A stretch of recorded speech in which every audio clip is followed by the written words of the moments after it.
চলেন সামনে একটা ক্লিনিক আছে, ওইখান থেকে কিছু ইন্টারভিউ নেওয়া যায় নাকি?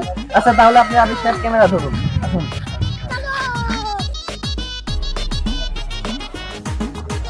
শুরু করেন। আমার সাথে এখন আছে টিকটকার ক্যামেরাম্যান আবির এবং আমি রিপোর্টার মুন্না।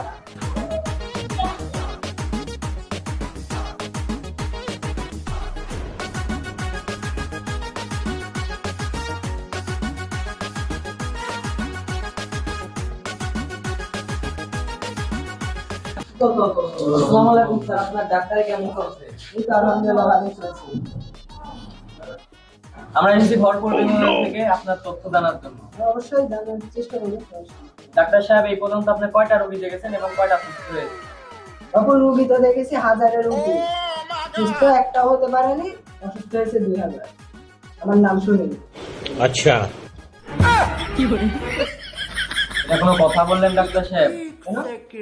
আপনি একদম কত বড় উচ্চমানের ডাক্তার, আর আপনার কাছে রোগী আছে সুস্থ হওয়ার জন্য, অসুস্থ হওয়ার জন্য নয়। আরে বাপু, শুরু থেকে আর সরকারের রিলিফ খাতে খাতে এত বড় হয়েছি। আপনি অটো পাস? এটা মানা গেল না, কেন?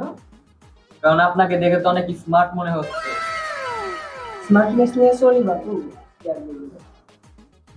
স্যার স্যার, একটা রুগী এসেছে, ইমার্জেন্সি। हाँ জলদি যায় রুগীটাকে নিয়ে আসে। জি স্যার, জি স্যার। लेकिन एक सेकंड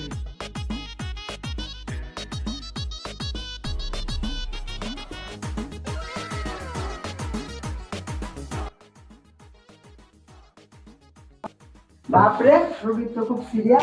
কি হয়েছে? বাংলাদেশে খেলা দেখেছো তো? বাপরে, রোগীকে ভালো করার একটা উপায়, মাস্কে রাখবে। Nurse, nurse.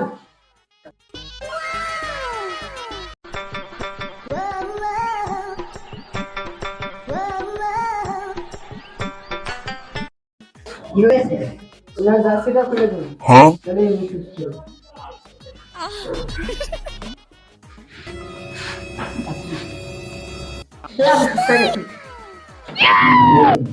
দেখছেন না, আমি বলছি না আমার কাছে রোগী কোনো বিষয় না। এমবিবিএস পাস করা, কত টাকা চাই? আপনি তো বিশাল ডাক্তার, গেঞ্জি খুলে রোগী সুস্থ হয়ে গেল। চলেন তাহলে আপনার ভর্তি রোগী দেখে আসুন।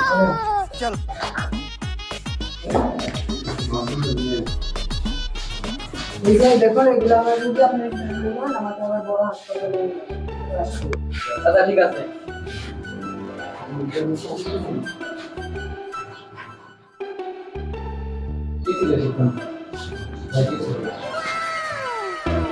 ভাই ভাই, ওরকম আপনার ইন্টারভিউ নেব। শুনুন, আমি একজন রিপোর্টার। আপনার এখন কি অবস্থা বর্তমান? বর্তমান অবস্থা ভালো। তো আপনার দিনকাল কেমন যাচ্ছে মেডিকেলে? কিন্তু ভালোই যাচ্ছে। সকাল হলে দিন 12টি একখান করা, দুপুরে এক মুঠ ভাত দিচ্ছে, দিচ্ছে না, রাতে এক মুঠ ভাত, একটা ডিম, এইভাবেই দিচ্ছে। আপনার রোগটা কি বলতেন? আপনার ওই সাংবাদিকের কথা শুনুন না, আমার কোনো অসুবিধা নেই। কি করছেন ভাই? টিকটক দেখছি, তাহলে আমার আগে দিবেন। নাম কি বলেন? ভরপুর বিনোদন। अच्छा ফলো দিছি। ठीक है আচ্ছা, ফলো দেখেন। এটা দেখেন। শালা টিকটক ক্যামেরা লাইনে পারা গেল না। আপনি ক্যামেরা বাদ দিয়ে এখানে কি করছেন? টিকটক দেখছেন? না, এখানে টিকটক দেখার জন্য আনা হয়নি। না, ক্যামেরা করেন। এটা তো বাদ দিন। समझ गया তো ভাই, আপনার দিন কেমন কাটছে? ভাই ওর যেমন চলছে আমার তেমনই চলছে।